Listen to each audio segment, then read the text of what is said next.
Good morning and welcome to the first edition of Unmask the Fraud. My name is Marta and today's topic is a practice called fishing. No, I don't mean that sport you do with a fishing rod in your free time. Phishing, which actually comes from the word fishing, is a type of fraud that happens mostly via email and it's made to steal sensitive data from us, or to install malwares that will extract important data from our computers. In a way, it's almost like phishing, in the sense of manipulating or scamming the victim in order to obtain something from them. Is it spamming? No, it isn't. Spamming emails are something different and they should not be confused. They're just unsolicited and unwanted emails intended to sell a product or a service. These types of messages are pretty much harmless, even though, to be honest, I find them quite annoying. But let's try to understand a little more about phishing. One common practice connected to phishing is spoofing, in which the attacker pretends to be a trusted person to access our data and bank accounts. Spoofing may concern the IP address, the email's heading, or the DNS, domain name system. That is, manipulating the DNS server in order to redirect a specific domain name towards another IP address. Feeling lost amongst all these technical terms? Don't worry. Even though phishing is a complex topic, I will try to explain in a simple way what it is and how it works. In a nutshell, phishing can put us all at risk if we are not well prepared, because it can affect anyone indiscriminately, and it is important to be able to recognise the warning signs of each email. Just yesterday, a colleague of mine told me that he had received an apparently legitimate email with the same logo and web address of a well-known bank. Basically, they were trying to induce him to click on the link in the email to land on a spoofed website and enter his data. It seemed so believable that he almost fell for it. Luckily, a few days earlier, I had warned him against these types of emails. Unfortunately, cybercriminals can do even way worse. They can become more insidious using a practice called spear phishing, which is a targeted version of phishing designed after having conducted researches to know specific details about their victims to make their tactic believable. In this way, they can instill trust and encourage them to do something they might not otherwise do. So far, we've only talked about emails, but it's important to remember that these criminals can act by exploiting any communication channel. As a matter of fact, using frauds called vishing and smishing, they can attack us with a phone call or through a text message, sometimes even on applications such as WhatsApp and Telegram. Using these methods, they try to leverage on our emotional side, creating a sense of urgency that will make us want to share our private data, such as passwords or credit card numbers. All this can have irreversible consequences for us and our organisation. It's fundamental to spot every signal of phishing in order to unmask it whenever we see it. More specifically, among the main risks deriving from a phishing attack, there are money theft from our bank account, fraudulent expenses through our credit cards, loss of access to photos, videos and files, fake posts on our social media accounts, identity theft of a social media profile that could put the victim's friends and family at risks. Risks are present not just on an individual level though. Loss of company funds, exposure of personal data of employees, clients and collaborators, blocked and inaccessible files, damage to the reputation.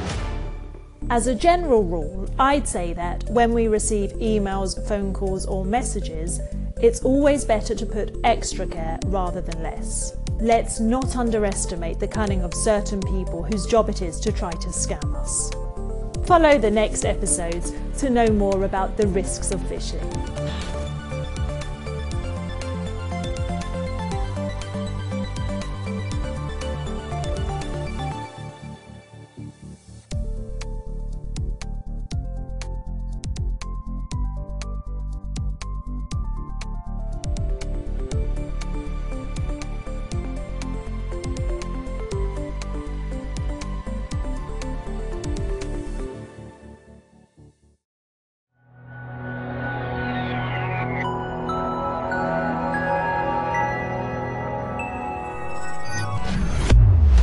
Hi everyone and welcome back to Unmask the Fraud. I'm Marta and now we're going to talk more in detail about the warning signs of phishing.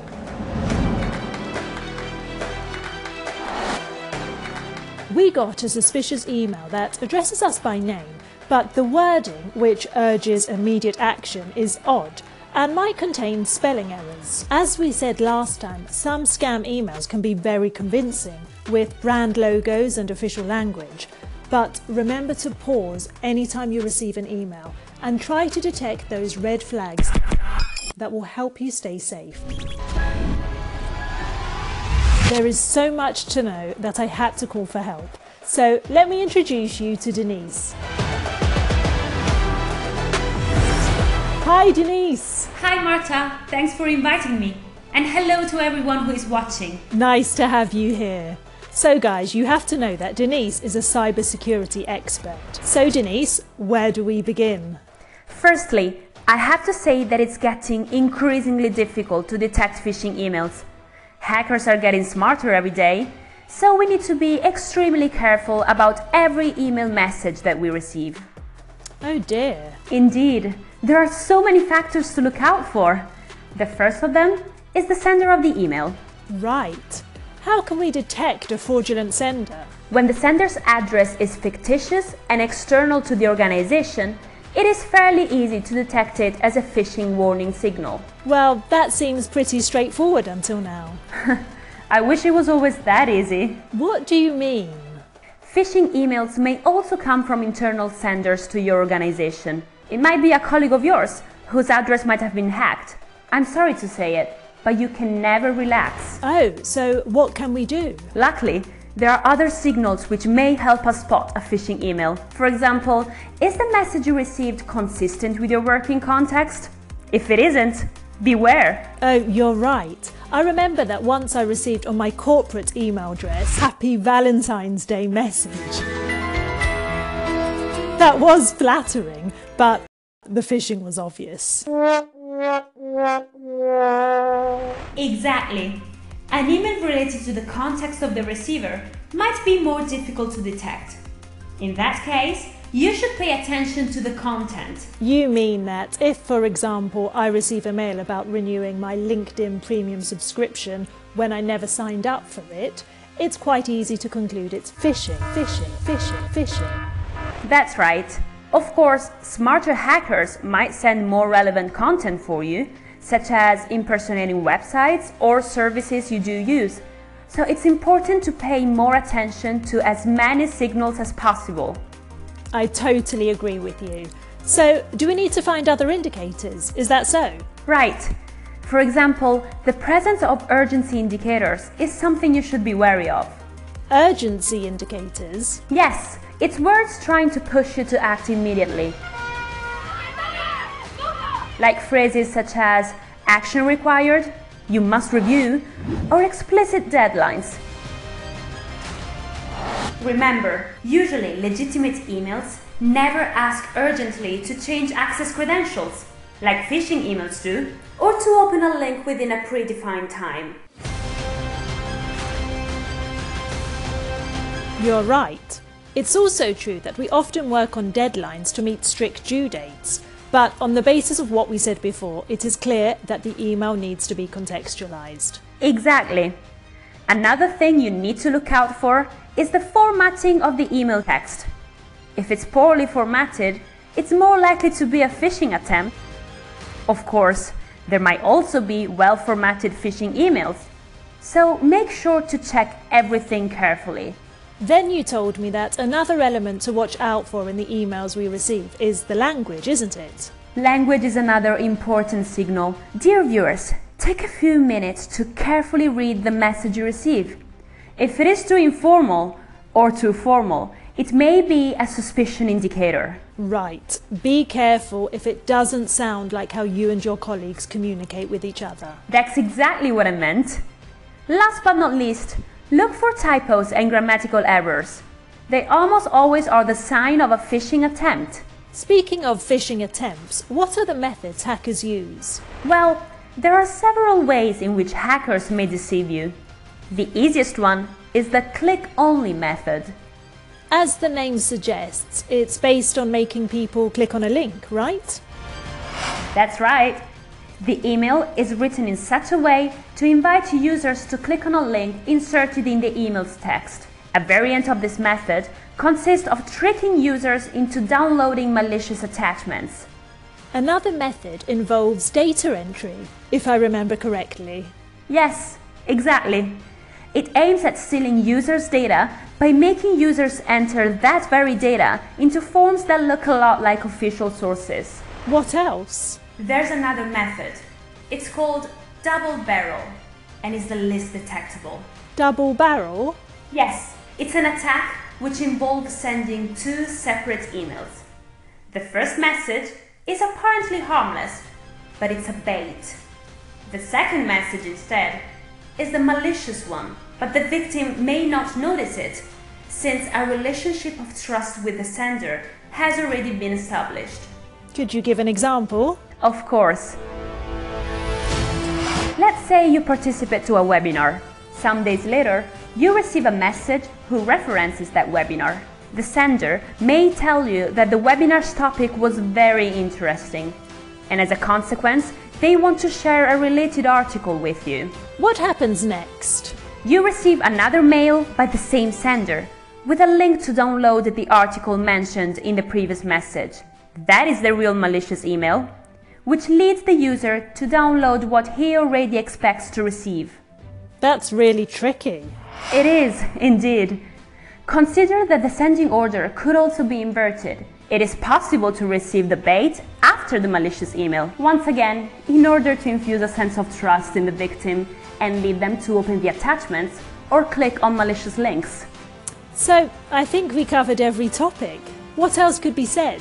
Let me give you and all our viewers one last useful tip. The most important thing when checking a suspicious email is to be found. What do you mean? To be found. It's a way to remember all the elements. Take the initial letters. T is for top of the email. You must check the name of the sender, a spoof domain or a suspicious domain, such as domain names with grammatical errors. Oh, that's neat. What does B stand for? It stands for body. Look out for the sense of urgency, which might urge you to act. There might be offers for money or free goods or services. Before clicking on a link, remember to also hover the mouse above it to check URLs, as well as look for grammatical errors. Finally, we have the F, which stands for formatting. Check how the message is formatted in each part. Does it look like a legitimate email? Does the signature make sense? Are there any incongruities between addresses, signatures, or links?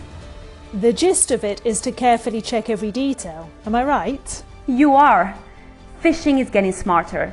You all can outsmart it by controlling the emails you receive in a holistic way. Check previous email exchanges, hover the mouse over links, don't forget anything. Thank you very much, Denise. It's been very useful talking with you. It's been a pleasure. Bye-bye. A big thank you to all of you, dear viewers. Remember to be careful with your emails. If you want to recap what we just talked about, go on with the course and you'll find some useful information. See you next time.